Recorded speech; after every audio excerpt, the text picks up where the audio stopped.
Oh, you got the Indiana Fever hoodie on? God, diehard supporter. Look at her, just Fever fan, Fever Nation rise up. Nation, let's go. Oh, no matter what, baby. No, no, that's not true. That's a Yeah, lie. it No, no, is. not no matter what. You're a Fever fan as long as Caitlin Clark's on the team. If Caitlin No, Clark was not on the team, you would not be a Fever fan. Stop it. I don't know. They've got me hooked now. I've got the Stop fever. it. I Stop can't it. get rid of it. You would not be a Fever I've fan been to without Caitlin Clark. Gainbridge. I can't stop now. Caitlin Clark gets traded tomorrow to the Chicago Sky, becomes teammates with Angel Reese and Kennedy Carter. Are you now a Sky fan and a Kennedy Carter fan? Can't be. Still a fever fan.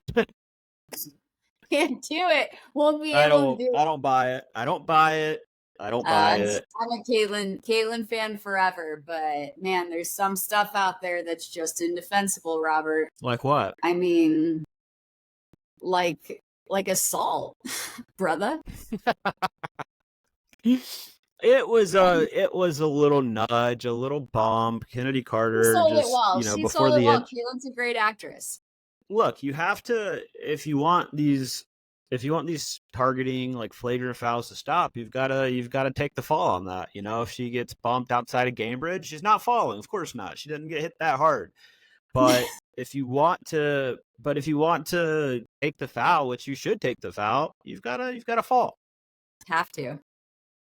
I mean, we But saw the fan run in from across the and she flopped. Remember what people said when she just had an encore collision? She flopped.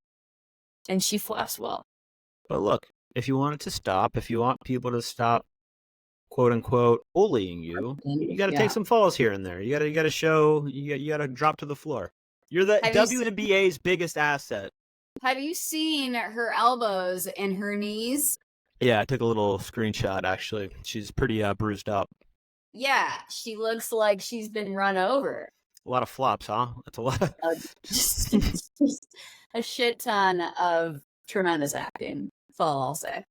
No, but obviously it's been just beat to death the last couple of days. And no, not Yeah. Caitlin, but the story of Kennedy Carter giving her the bump. Look, my biggest issue with it is not that her teammates didn't rush over and, defend her, although I think we'll see that change now with all the backlash. Aaliyah came over kind of like as Aaliyah would and help her up, but I don't think Aaliyah's the personality to where she's going to get fired up. It's not Alyssa Smith or somebody like that. So what I think is more of the issue is that Kennedy Carter doubled down on not being apologetic for something that was clearly not an actual basketball play. It was the ball wasn't even in bounds. She basically tackled Caitlin Clark, gave her a nudge, strong nudge, and then doesn't back down on it and says, we play hard, but that's not playing hard. And then you see Angel Reese on the bench as it's happening, jumping up and clapping and then dapping her up when she comes back over to the bench. It's that to me shows it's targeted, it's intentional. It's intentional. Yep. It's intentional, and I think I think it's meant to injure. I actually do think catching someone off guard like that, even if you want to call it flopping, yes, of course, maybe she doesn't fall out on the street, but you're catching someone off guard at any point when you do that. It's how you break wrists, it's how you break ankles. You're not prepared to brace yourself for a fall. She's not ready, she's not braced.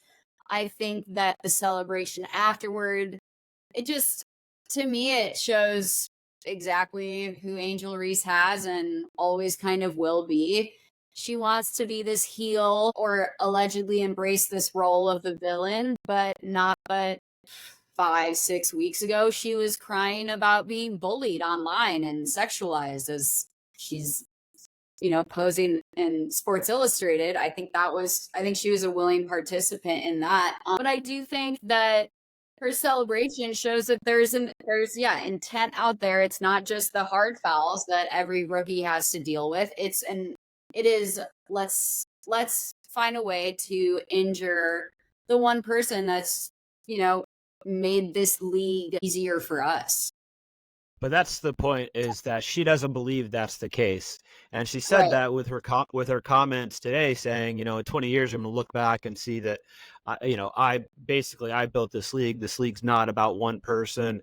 And, I'm a part of this too, or I'm responsible for Right. this too. Hashtag, she did like a legit, like me too. She did, but they did cut that clip short, and it did say all of us are responsible, which I think was her just kind of walking back her comments to include everybody else. Point being, she thinks she is very self-important. She thinks that this would be happening and people would know her name if Caitlin Clark wasn't Didn't at the same time frame as you. It's just not true. Um, the WNBA has been growing year over year. It's been very small incremental jumps. It's never seen the attention that it's getting now, and it's a shame that it's not just purely about Caitlin's playing and basketball, which is all she wants, by the way. She responds to questions about like what's Mm-hmm. going on, and she's always very respectful and just, this is a physical league and I'm gonna have to fight through it and play basketball and play tough and try to get wins. Always incredibly diplomatic. She's never once said I put this league on my back and women's basketball and women's sports on my back, even though, let's be honest, she Yeah. has. Yeah. 100. And the fact that these women, it's just jealousy. It's just that, and that's the sad part. It's just jealousy. It's jealousy, and envy is a real monster. But I think there's, again, going back to the culture that she was accustomed to at the University of Iowa. This is that Iowa media training. This is why during all those press conferences, people wanted to, push this narrative forward of Angel versus Caitlin, blah, blah, blah. She was just never, I don't think, I think everyone wants Caitlin to react. And I think that she is just so mature because she's known, and this is maybe her level of ego and self-importance, which I think is true for really all highly performing people in the world, in any aspect or in any business, or especially in sports. You have to have a massive ego. But for Caitlin, it's just ball. She sees, I really don't think you're going to get that heat from her outside of anywhere but the court. I think that's just who she is as a person. She realizes that her platform is so big that she can't have those off moments. She can't make those remarks. And sadly, I just think that, the different cultures, let's just call it as it is. You've got one girl coming from, in my opinion, look at Lisa Bluter and her press conferences prior to matchups, and even afterwards, after tough losses. She's speaking super respectfully about the other players. And then in comparison, you've got Kim Mulkey, who's talking trash about a 22-year-old Camila Cardoso pushing a smaller teammate on the LSU team down. And she's willing to openly disparage other players. So I think that goes back a lot, in my opinion, to not only maybe how, I don't know, Caitlin was raised, but also the culture of her college basketball career. And I don't know. I think that to me is a very glaring. No home state, home team bias whatsoever. None whatsoever. Just purely objective, factual takes here. I graduated with Don Nelson, okay? So I have a little bit of experience with the great coaches.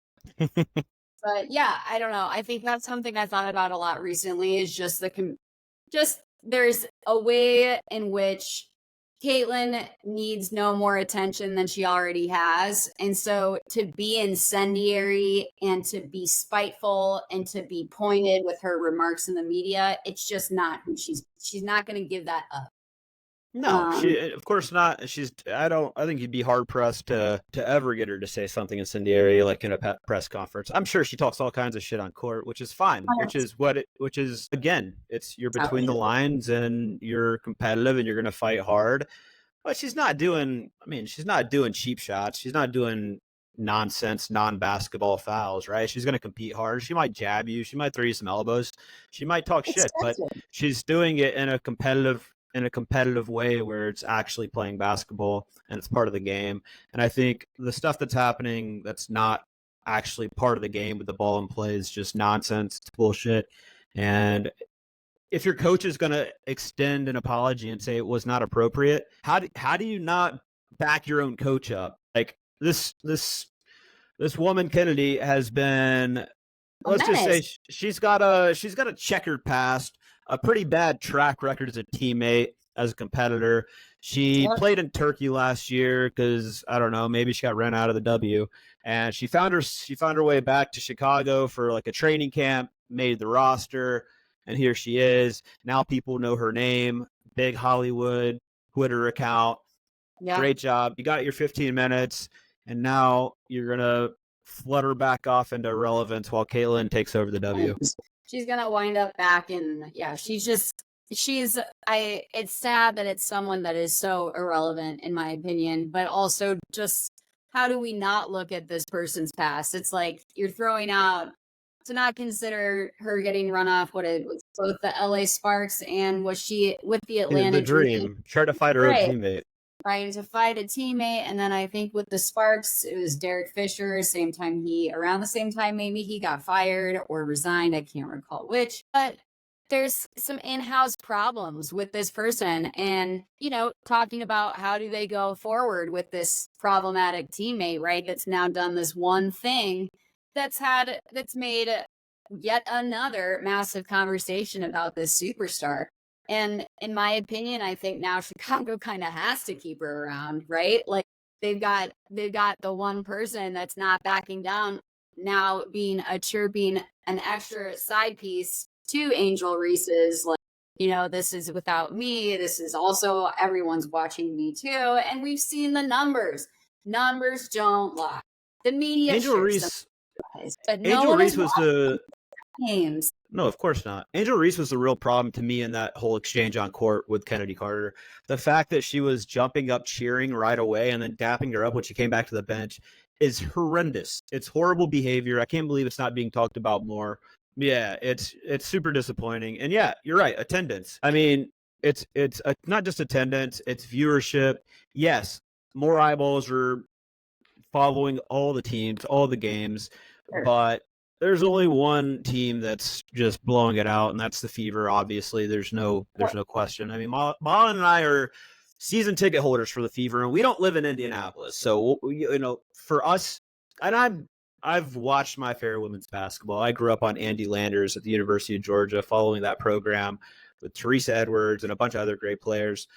But I would not say I'm a women's basketball fan or have been over the last literally 15, 20 years. So the fact that my interest has skyrocketed, and it's not because of anything other than the fact that, and yes, it's not translating into the W yet, but we are talking generational talent. That's been said over and over. I said it a very long time ago, and I think in a pickleball podcast, believe it or not, but it's a generational talent. This isn't a race thing. We're talking other generational talents to get people to watch. Michael Jordan, Tiger Woods, generational players. And if the fact that this is coming back to being a race thing is sad, and it's not true, in my opinion. I think it's more, I think the issue is that Caitlin brought in all of this fanfare, all of this attention, all of these contracts that have been absolutely unheard of, not just in really women's basketball, but women's sports in a sense, other than call it Serena or somebody like that that's just had massive. So in women's basketball, at least, I mean, she's doing things and getting contracts that nobody's ever seen.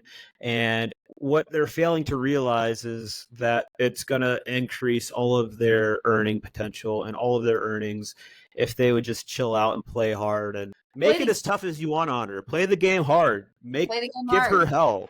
Give her hell. That. Don't be petty, jealous people. Yeah.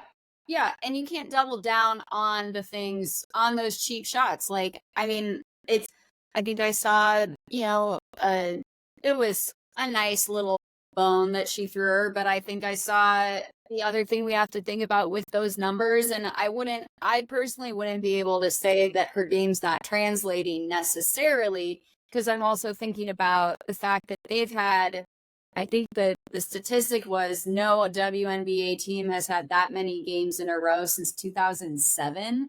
So Yeah. they've played 11 games, 20 days, road games, home road games. It's like they're also facing the toughest schedule in the WNBA. They're playing the toughest teams. Look at how the Connecticut Suns doing. I think what they're 8-0. Like these are it's the New York Liberty. They've got Brianna Stewart, Sabrina, who did throw her bone and said, they're playing back-to-back games, and I think it's just one game. She'll do great. I think there needs to be more things like that, though, which is my huge issue with welcoming someone into a sport, understanding the potential that she has and that she's brought, and that it's going to give everyone is going to benefit from this.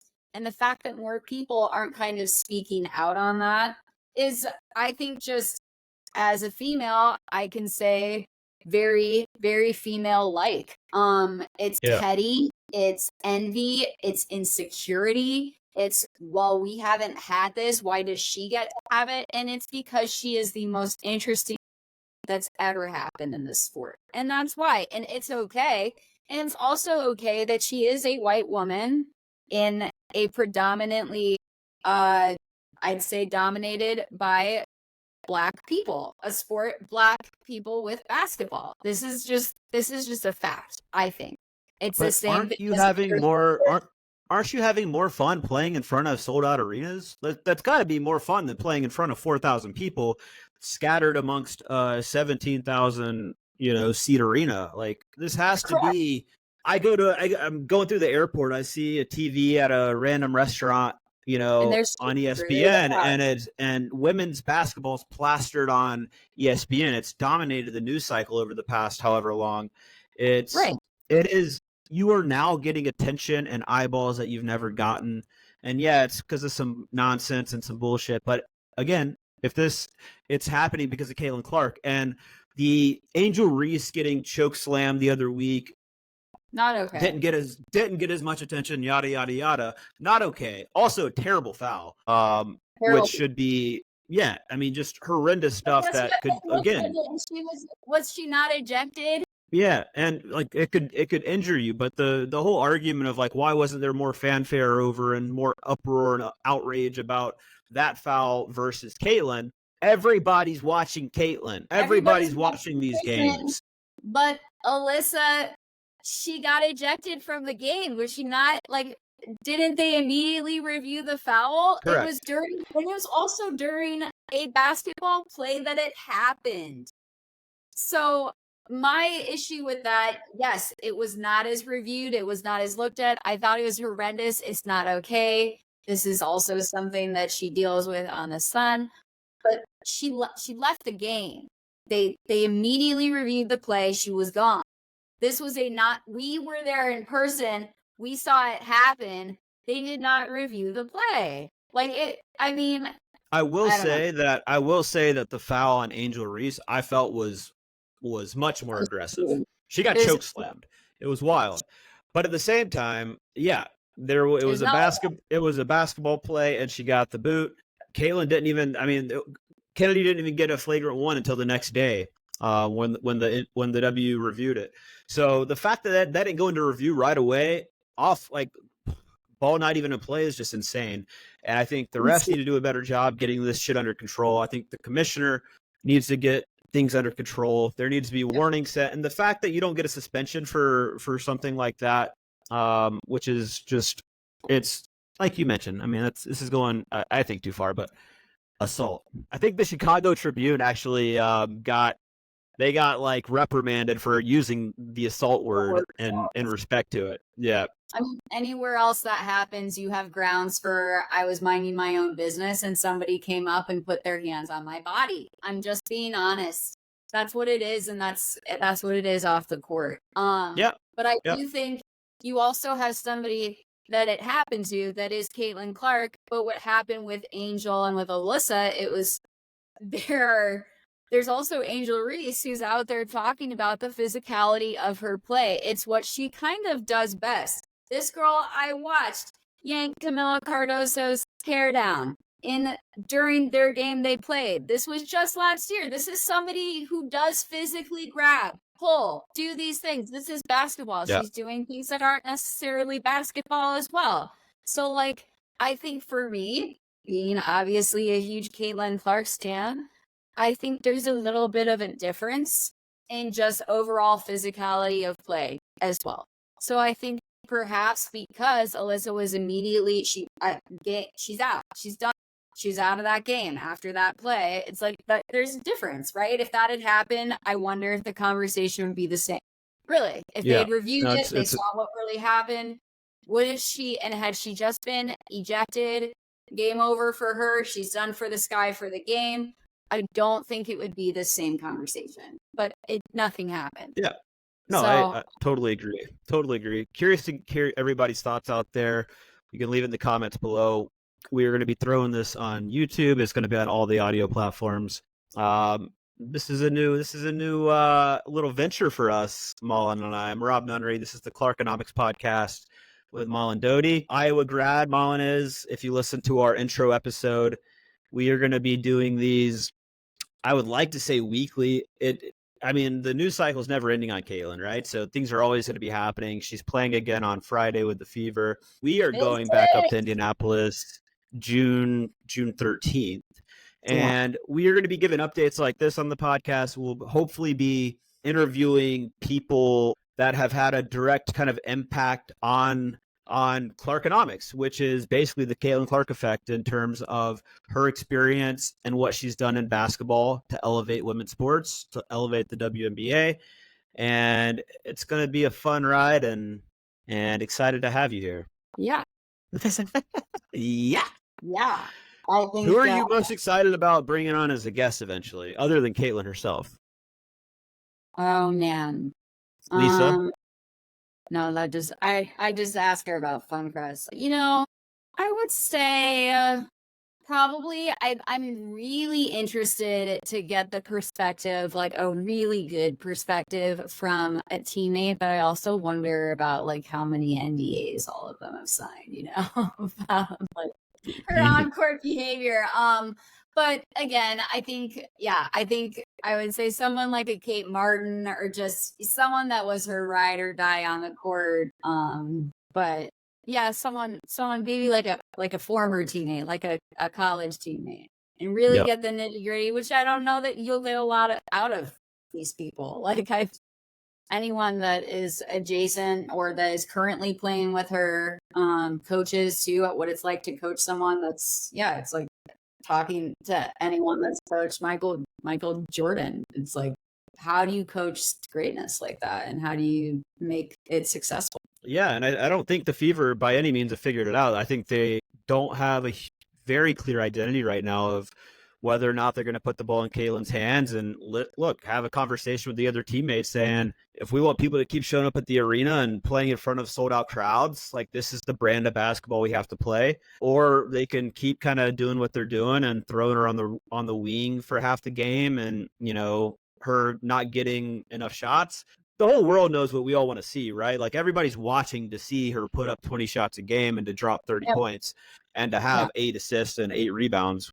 If she's running the team and she's bringing the ball up, that's what's going to happen if they're playing her brand of basketball. I think again, there's a lot of ego. There's a lot of egos on the team, and it's that whole aspect of we've been here for so long, we built this league. Who are you? And I hope that goes away because she's too special a talent to have that attitude with. Two ways, but I mean, it'd be classic WNBA sort of. It's why people have not watched the product. I think the pettiness, this kind of stuff is not new to the league. So I think it'll be, I'm hopeful that, like you said, they realize that they've got to adjust their team to her talent and not the other way around. She's not a fit in role. She's not just going to fit into your team. You have to make that team around while she runs the offense. And that's the recipe for success. That's why she was able to do what she did at Iowa with the highest other players being 3-star recruits. Like she was allowed to, Lisa Bluder crafted that team to push Caitlin Clark to greatness. And that's what Christy Sides, who, I don't know what we're doing, but it's not Caitlin Clark basketball, and it's disappointing to watch. And we've had so much fun going to these games. The atmosphere is insane. It's like it's unbelievable to see these women and like watching these rivalries, or like even seeing Angel Reese share the court with Caitlin. It's still so fun to watch, but it's heartbreaking to see this like sort of chaotic game. They're a young team. They've barely practiced. I mean, she's only 6 weeks out from her college career, like much of these other people with more established veterans on their team. So yeah, into that point guard role as a rookie, I think it's just it's great expectations, and I'm hopeful that they get it together soon, and hopefully with these rest days that they have, that against the, I think, 0-8 Mystics will bring it home, baby. In my home where I was born, Washington, D.C. Uh-oh. Fingers to the air. What I will say, and I'll say this respectfully to everybody out there who plays the game of basketball and the WNBA, is that Caitlin is the only superstar in the league. I'm not saying she's the best basketball player and the best fit right now for what's happening and the most productive, but she's the only superstar in the league. She's the only reason, she's truly the only reason people are watching. And that's just a fact. I'm sorry. There's other super talented players. There's other people that are incredibly good. But people, if Caitlin didn't come along this year, people aren't tuning in that are casual fans to watch Asia Wilson or to watch Brianna Stewart. As good as they are, as incredibly talented as they are, it's just not happening. So basketball, they're some of the greatest women's basketball players of all time. Truly, but yeah. we're still not watching without Caitlin, and I think it's okay to say that. It can't lead to like, yeah. And it's okay that they're better than Caitlin right now as well. That's okay Absolutely. too. The fun part is to see the development and to see how she handles it, because we've seen what she could do on the college level. And I'll be honest, females mature pretty early. So to say that, now you're going to be going up against grown women. I mean, the women that you're seeing at the highest level in Division I college, she's still facing incredibly physical teams in college. So it's not like this. Yeah, everybody's basically the all-stars from college that are in the W right now. But she's going to adjust. She's going to learn. She's the smartest player on the court. She's got the best vision, the best court awareness, the highest basketball IQ. So she will dial it in. Yeah. Yep. I'm hopeful that that'll happen. And yeah, I think I would like to clarify that when I comment on her being white in a predominantly not white dominated sport, I mean, they tried to make this conversation much like Larry Bird without Magic. It's like this whole thing, and honestly, it is a part of the conversation, and I do think people need to acknowledge that. And yeah, I think it's super disappointing. Why can't she be great? I don't know.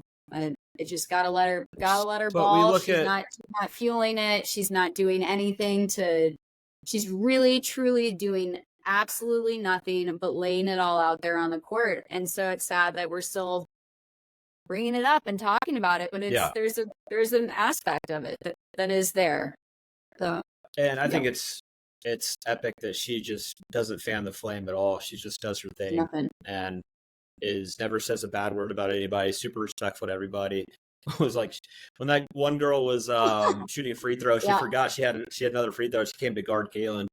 Oh, I think she's really kind. She's a nice person. Well, she seems like a kind person.